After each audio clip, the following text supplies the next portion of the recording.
Humans could soon be living in floating balloons in the stormy skies above Venus and on one of Jupiter's moons, say the entrepreneur behind the Mars One project. The surface of Venus is far too hot for human survival, but its upper atmosphere is an ideal temperature for a human habitat. Europa is one of Jupiter's largest moons and is thought to have an ocean of water, also opening up the possibility for space-traveling humans making it their home.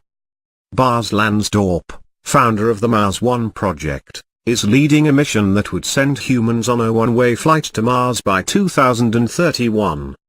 The project was initially delayed due to a lack of funding, but Mr. Lansdorp now claims to have his mission back on track.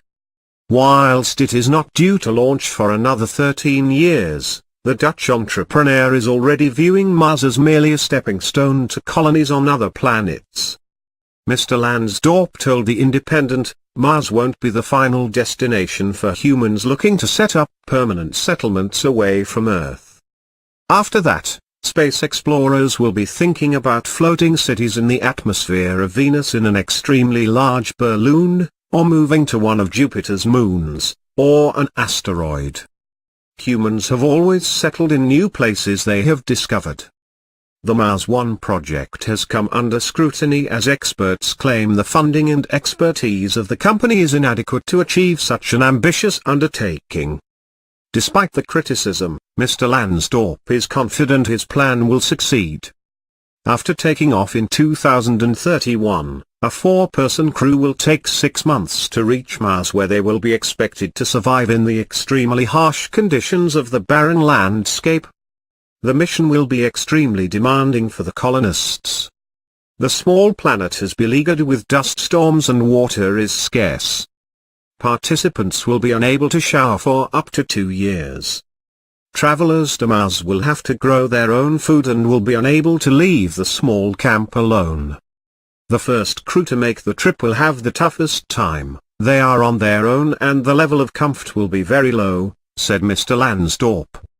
But the scarcity of water is nothing compared to the psychological impact. A return to Earth is impossible. Once participants are on the departing rocket, they will likely never return to Earth. Applicants will soon begin a selection process that will involve psychological assessments and training in essential skills for such a perilous task. More than 200,000 people originally applied for the voyage, and that list will be whittled down by the brutal selection process.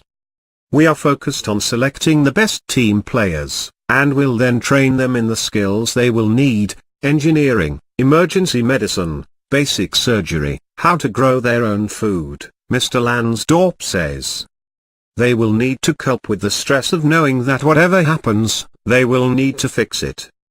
Every year, between now and the launch of the Mars One mission, participants will be cooped up in a replica of the Mars outpost.